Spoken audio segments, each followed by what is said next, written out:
Welcome back to The Athlete's Mindset, where we dive into the mental side of sports and uncover the stories behind some of the most exciting athletes in the game.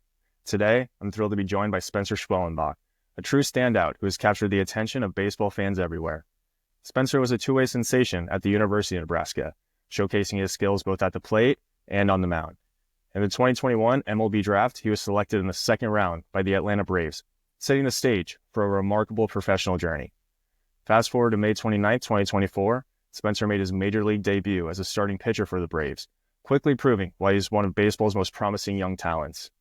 In this episode, we'll explore Spencer's path from college stardom to the big leagues, the mindset it took to thrive as a two-way player, and how he adapted to the demands of professional baseball.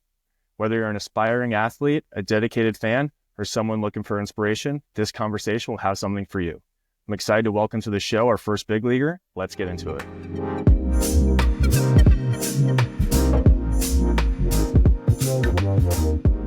Spencer, welcome to the podcast. How are you? Good. How you doing? Thanks for having me on.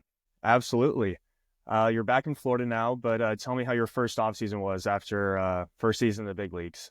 Yeah, it was good. We settled down in Atlanta and had a really nice 10-minute drive to the field every day and just got my work in there and had a couple guys, a PT, strength coach there, and had everything I needed, and everything went pretty smoothly. Yeah. How were you feeling after your first season in the big leagues? You know, a lot of travel.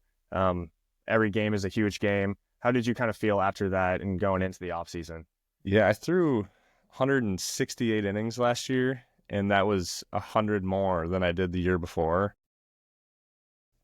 Man, at the end of the season, I was feeling it pretty good. Like, just a long season, a lot of innings, something I'm not really used to.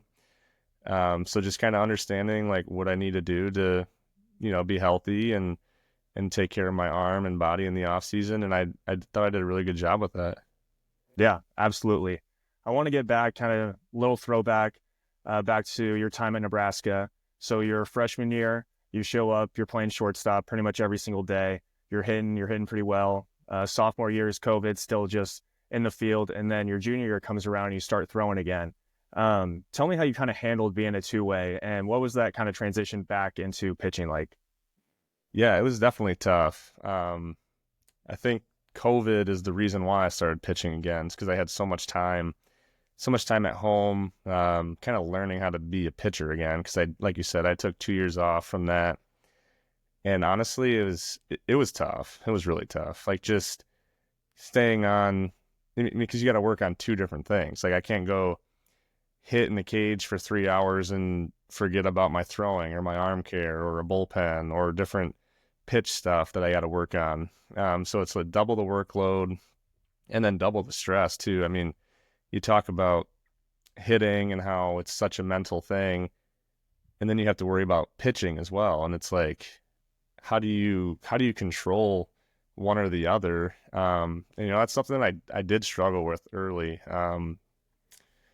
It's not easy to do. But once you get into a good routine and have good preparation and good people around you, it made it a lot easier for me. Yeah. Did you have any issues? I mean, let's say you were playing in the field, playing shortstop the whole game, maybe you weren't hitting like you were. And so you're kind of in your own head just about hitting, trying to have good at bats. And then you're like, oh, now I got to go close out this game. Did you ever struggle with kind of balancing that and staying positive or kind of going in there on the mound with a good mindset? Honestly, I did pretty well at like having a different switch, like keeping hitting and pitching totally different, totally separate. I feel like right when I would go down to the bullpen and start warming up, like something would flip and I'd turn into a pitcher. And that was really the only thing that I worried about. But the issue with that is if I get an at bat while I'm pitching, I'm not locked in hitting, because it's like, who are the next three hitters that are up that I got to face? And then I'm like, oh shoot, there's a new pitcher in that I've got to face. Like, what does he have? Yeah. And like trying to get a game plan for that at bat. That's what I struggled with the most, honestly. But coming out to pitch, like I said, I had a pretty good switch that just allowed me to just focus on getting people out. Yeah.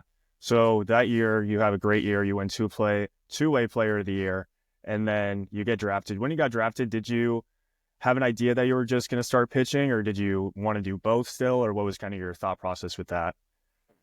Honestly, I was pretty up in the air with it. I had teams that wanted me just as a shortstop. I had teams that wanted me just as a pitcher. There were not many teams who said, "Yeah, we want you to do both." So it's like I knew I had to pick one, and ultimately, I'm like, you know what? I'm probably have a better chance of being a big leaguer as a pitcher, and I kind of just stuck with that. I went to the MLB combine and just pitched, and I think that gave the teams a good idea of what I wanted to do. So I'd kind of made my mind up that, yeah, I think I want to be a pitcher. And I'm glad that I made that decision. Yeah, definitely. I mean, it's definitely paid off so far. What do you think going into getting drafted and then you end up getting Tommy John? What was kind of that like? Did you know that that was going to happen after you got drafted, or how did that kind of come up? Yeah, I pitched the whole year with just some elbow stuff. But I'd be able to pitch the next week. So I didn't really know if it was really bad or not. Honestly, like, I mean, I pitched with soreness, but my velo was still up. Like, my command was still fine. So it's like in my head, I'm like, maybe it's something I just got to get through. And when I got drafted, they did the MRIs and all that stuff, the physicals, and they didn't really say anything. So I was like, okay, maybe it's not as bad as I think it is. So I go down to Florida for a little post draft, like a little 2 week camp here, and I threw a bullpen, and I'm like, man, like I feel like crap, like 85 miles an hour max, and I'm trying. And the pitching coach was like, hey, we need you to ramp up a little bit. We want to send you out to affiliate ball and get you pitching. And I said to him, like, I'm throwing as hard as I can right now, and it's 85, like, and I'm usually 10 miles an hour harder. There's something wrong. And he says, okay, go see the trainers. And I walk in there, and they kind of had like a little smirk on their face, like they knew that something was up. Like, I said, yeah, I mean, my elbow feels pretty bad. And they're like, yeah, your MRI was not good. But we were confused because you've been throwing 97, 95, 97 in your games. And like, maybe you just had a beat up elbow. Like, we didn't really know. And we wanted you to be the one to come in and say like, hey, like something's wrong. Cause like we didn't know. So, um, so then I got surgery, and I spent 20 months getting back. I got surgery in August of 2021, and I didn't pitch in my first game till April 2023. And that was a long process for sure. But like I said, you surround yourself with good people, makes the process easier, and just gotta trust in yourself. The moment that you can realize, like, hey, I'm not gonna pitch for a year, like, just focus on what's going on right now. That's when I started to realize, like, yeah, I can do this. But it's the moment you say, oh, when am I gonna pitch again? When am I gonna do this? Then you start living in the future, and it's like you forget about the things you have to do today, and then that's where the process can kind of go south. So yeah, like I said, I thought I handled that pretty good, and I had a lot of good people around me to help me get through that.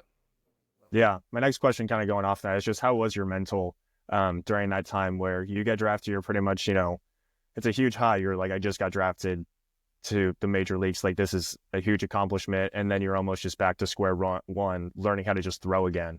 What was that kind of like on kind of just on your mental, and how did you handle all that? It was really tough, honestly. There was a lot of ups and downs with that.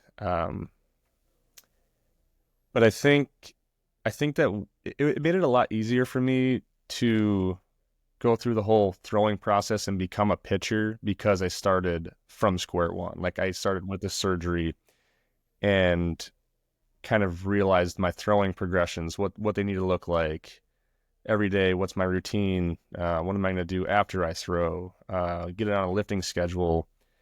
And that actually helped me a lot to become a pitcher, like know exactly what needs to be done. And because when I was a shortstop and pitcher, like I was totally just focusing on hitting and fielding, and then pitching was just kind of just an afterthought. Like, it was Yeah. just kind of just came naturally to me and didn't really need to work on too many things. So I just focused on hitting. But that time where I realized, yeah, I'm just a pitcher now, and I'm starting from square one, and I've got X amount of months. Let's say I have 8 months to throw in a game again. Once I started playing catch, it's like, what do I need to do to be able to do that? And what can I learn to help me once I come back and I'm just a pitcher? And I did, a lot of different things. The mental side of the game is a big part of all of this, especially getting back and then being better. Some people have surgery and they let it get to them not being on the field because that's, they do that from when they're 5 years old until, they have surgery and they don't really know how to cope with that kind of stuff. And, um, yeah, like I said, just staying present in the moment. That's what really helped me out with all the mental stuff for sure. Yeah, absolutely. I feel like a lot of athletes kind of fall into the fear or just a lot of negative thoughts when they do have an injury like that. And all they're thinking about is like, am I going to come back better? Am I even going to come back? And so I think that's one thing that can really just like drag you down if you let it. I think, like you said, once you realize that you're still in the present, like if you're going to recover and you're going to do all the rehab, like the only time you can do it is today. And so that makes it a lot easier to realize, like, if I do the work today, then and the next day, over time, it's gonna add up. So I think that's really impressive that you kind of just realized like I got plenty of time to start working on it. Might as well start right now.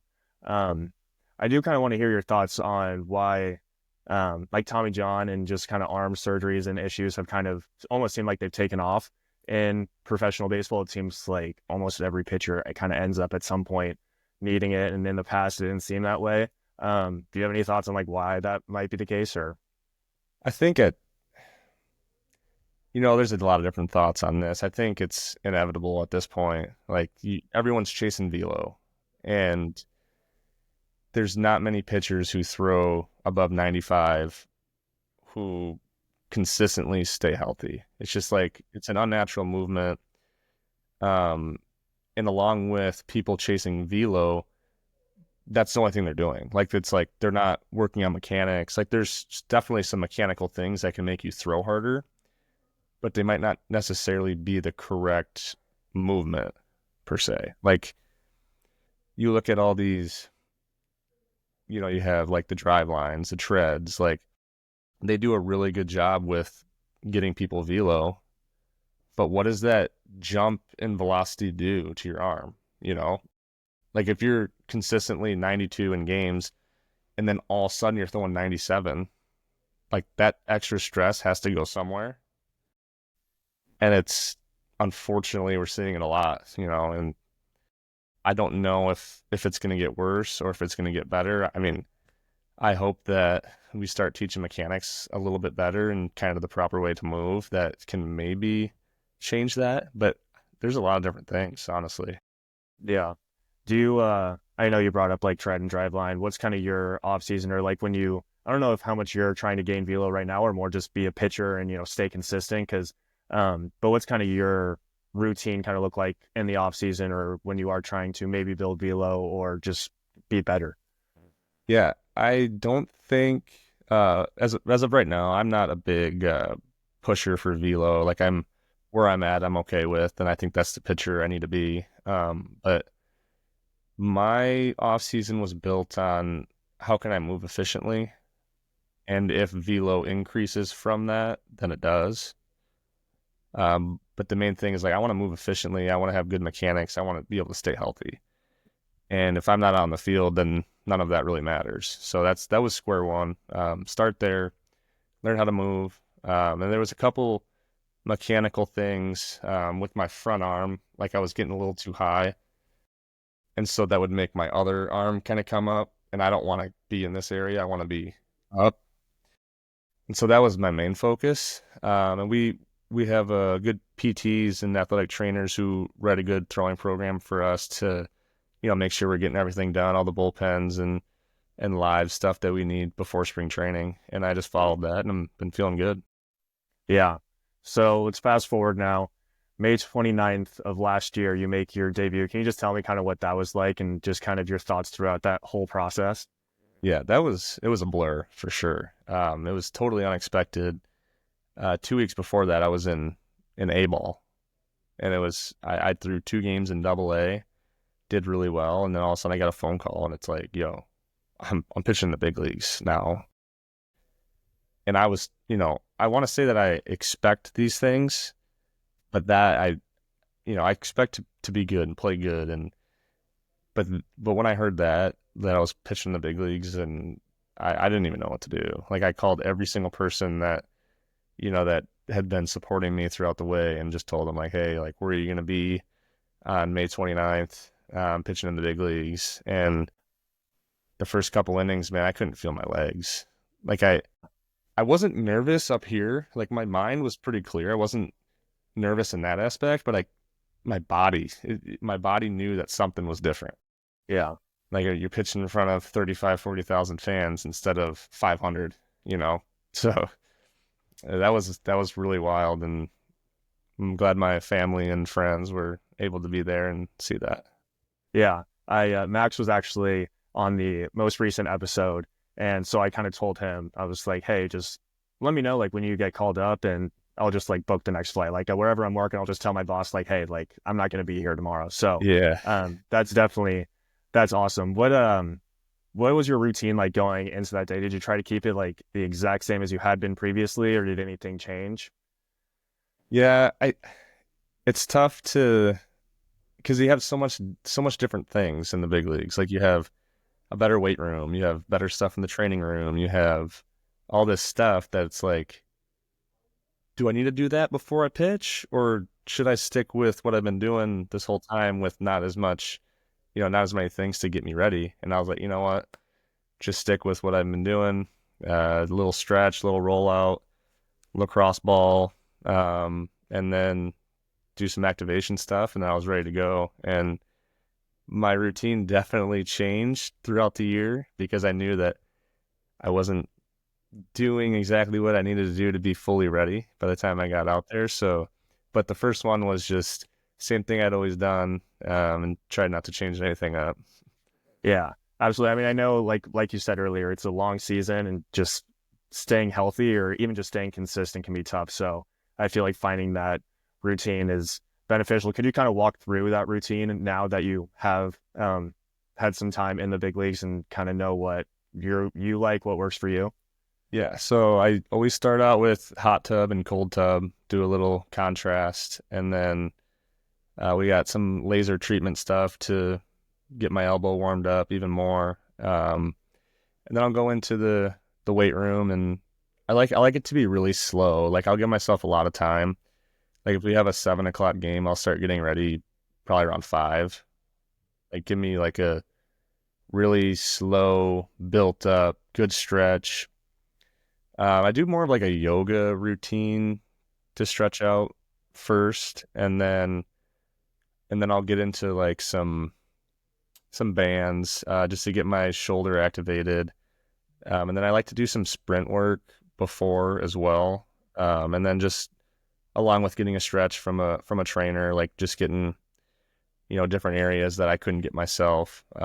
They work you out pretty good. And then head out to the field and throw some plyo balls, do some bands out there, and then get into my throwing stuff. I mean, it's pretty simple, but I like to make sure every part of my body is ready to go. And when certain things aren't.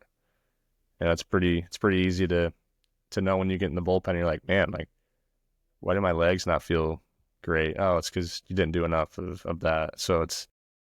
And then when that happens, you can kind of alter your routines a little bit. But that's where I'm at right now. Yeah. One of my really good friends, he was our Saturday guy last year at the University of Portland. He got drafted to the A's, and he said when he went down to Arizona just for kind of instructs and everything, he started like one day he was just like, oh, I'm not really feeling like doing all these plyos. And so he like kind of stopped, and like first thing the coach just came up to him was like, you're not changing your routine. Like, you've done this every single day just because like you might not feel great today. You just got to keep the same thing. And he was like, that was one thing that really helped him, especially, I mean, going into his first year of pro ball. He's like, I have to keep my routine the same, or else I feel like everything's kind of just falling apart. Yeah, for sure. And then you see 15 other guys stretching in there, and you see someone doing something that you've never done, and you're like, I might try that. And then you might like it, you might not. And you kind of maybe add it to your routine. It's just kind of fun to see. There's a lot of different people who do a lot of different things to get ready. Yeah, I am curious. So you're with the Braves, like Spencer Strider's one guy who's had a lot of success and you're surrounded by him pretty much all the time. What have you learned anything from him, or are there other guys on the staff that you got to the big leagues and you were like, oh, like I kind of like how he handles these things or how his routine is? Has there been any of that? Yeah. So last year, Strider was hurt, so I didn't really spend too much time with him. But like guys like Chris Sale and Max Fried, and Charlie Morton, they helped me a lot with whether it was bullpens or arm care stuff after you throw, or just like in between starts, how you play catch. If I go out and start, the next day needs to be light, and then the next day needs to be either a bullpen or a medium day, and then bullpen and then another light day. It's like it needs to be, programmed well. And I didn't exactly know what I was doing. Some days I was just out throwing, basically, getting my arm, loosened up and throwing some pitches, and that was it. So just getting a good program from them. And then when I get to my bullpens, I don't got to throw 30 pitches. Like if you pitch in 2 days, like why are you throwing 30 pitches? Yeah. And Sale is big, like 10, 15 pitches, get what you need in and get out. And so I started following that, and I benefited from that a lot. I felt better. Even my command was better just because, like, instead of going 30 pitches, not so great effort, you're kind of just feeling stuff out versus get 10 or 15 good ones in and then be done. Yeah. And then Strider, I worked out with him a lot this offseason, and he's so locked into his mechanics and what he needs to do. And honestly, for me, I don't really have too many cues on what my mechanics need to look like. I just kind of do it. And if it's off, I understand that and get a little video and you can see it. But he is so obsessed with making everything so perfect, and that's why he's so good. Like his back hip needs to be in a certain spot. His upper body needs to be in a certain spot at this time. And honestly, he's so smart and knows every single thing that works for his body. And at some point, I want to be able to get to that. Mm-hmm. But right now, as a pitcher that, I just got called up last year, I got to focus on, performing and my pitches and feeling comfortable before I start changing things because you might not know how that works out. So, but he's been great for me as well. Just any bit of information that he has is good information. Yeah. I definitely think if you try to be too much of a perfectionist, then you can almost just drive yourself crazy and Yeah, almost for just sure. get in your own head a little bit. I did kind of want to ask, when you're on the mound, what's kind of your mindset? You're facing guys in the big leagues, you face some big name guys, and what's kind of your thought process when you're on the bum? Yeah, it's got to be the same thing for every hitter. And I'm better than this guy and I'm going to get him out. And if it's not that, then your mentality is it's not good and you're going to get beat. It's like you got a guy like Bryce Harper, you got a guy like Otani come up to the plate. If you for 1 second kind of be like, oh, Bryce Harper, you know, then you totally lose your mindset, you totally lose your focus, and that's where things kind of can go south. But yeah, I like to be super prepared for games, know every bit of information about every hitter, where different holes are, what pitches can work good against them, and what counts. And we have really good catchers and really good analytics department that make that easy for me as well.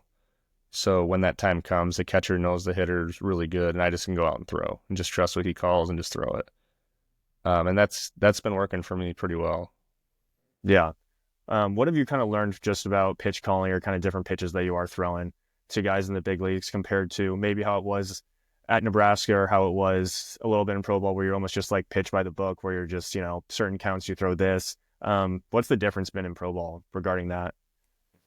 Yeah, Nebraska was more like I threw really hard and I had a good slider. So it was either one or the other, and then mixing a changeup every now and then. And it was like I felt like I could throw it wherever in the zone just because I was a power arm, and good things would happen. Here, even in the lowest level of pro ball, you throw a heater down the middle, someone will smack it. So it's like you have to understand, different parts of the plate, up, down, outside, inside, and be able to use that and have your next pitch kind of go off of that. There's a lot of different techniques or different sequences people like to use, but I feel like just reading swings, and the catchers have gotten really good at reading swings and people's timing and weight distribution. If they're way out on their front foot on a certain pitch, they know this next pitch will be good. And so I've been really fortunate to have, veteran catchers who have played for a while and who know exactly what needs to be done. And I've kind of learned from that. Like I try to think in my head, what is the catcher going to call here, and see if I'm right, just to, test myself to see if I'm reading things exactly how he is. And once you can do that, you kind of, well, one, you get on the same page as your catcher, and you start learning hitters. And if you don't take the time to try to understand that, then you're kind of just out there throwing at that point. Yeah, that's what I was thinking. Is I feel like if you're in the big leagues, that pretty much any mistake you make is going to, probably be a home run or at least hit 110 miles an hour. Yeah. So it can't be too easy to go out there and just like throw whatever you want to throw. Like it totally depends on who's in the box. Are there certain types of hitters that you like facing the most, or you're just like, oh, like if it's like big lefties or like random guys that you're just like, oh, this is kind of fun?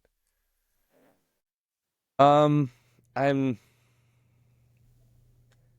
don't know. I feel like all hitters are different in a way, and I like facing the hitters where their weaknesses are my strengths. Like that's Yeah. obviously, Yeah. if some guy doesn't hit a certain pitch well and I throw the pitch really well, then I get really excited about that at bat. But it's also fun when you got a guy who you can't miss in a certain spot. It's like going to face that person and just testing yourself, testing your abilities, testing your command. And then when you get them out, it's more of like see, I knew I could do that, rather than this guy's up, his strengths are my weaknesses. What am I going to do? Just, he's supposed to hit me. Yeah. Just go out and throw. Exactly. And I'm going to succeed more than he is. Like 3 times out of 10, he gets a hit. He's hitting 300. That's an unreal year. So that's kind of just the mindset with that. Yeah. One thing I just learned about recently was just kind of the difference between a winner's game and a loser's game. And so like tennis is a good example. Is in a loser's game, you pretty much just wait for the other person to fail, like the other player to not be able to get it over the net. And then in a winner's game, like professional tennis, like you have to make good shots in order for you to have success. So I feel like that's kind of like goes with what you're saying about how at Nebraska, you kind of just like throw hard and the hitters weren't going to hit it. Like you didn't have to like do anything crazy for them not to succeed. And then you get to the big leagues and it's like you have to perform and make every pitch count in order for you to have success.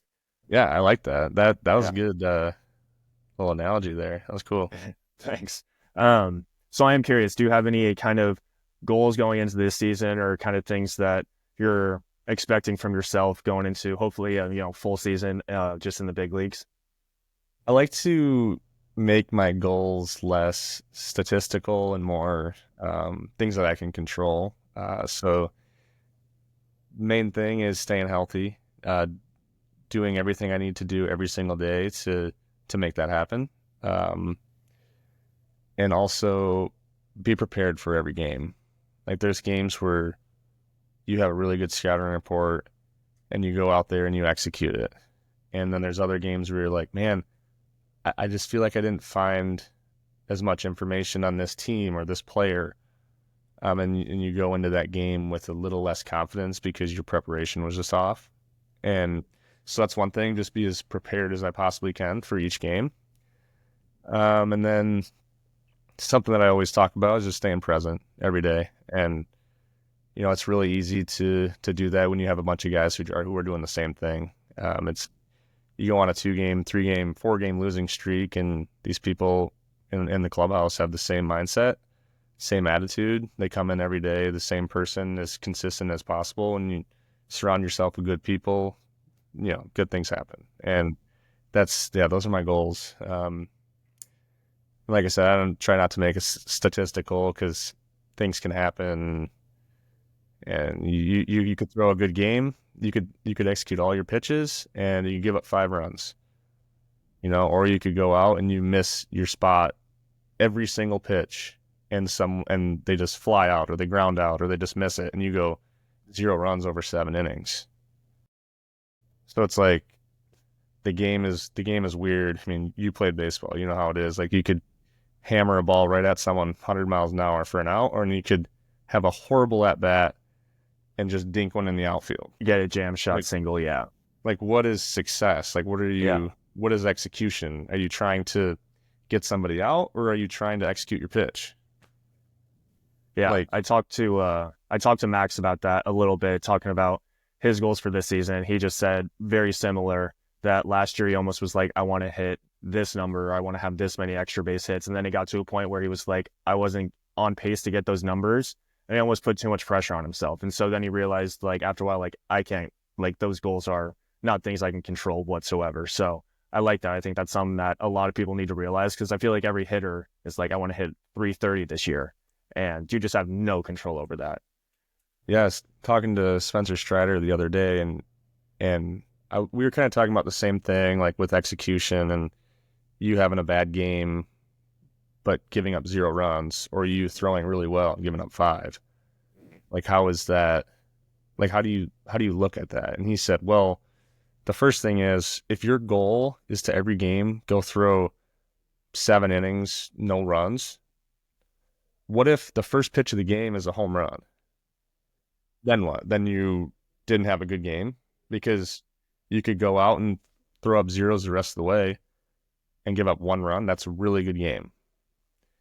So if you have your mind set on, unrealistic goals, then you're going to have troubles. You're going to struggle a little bit until you realize that, those goals are unrealistic and they're so objective, and it's just kind of hard to play that way.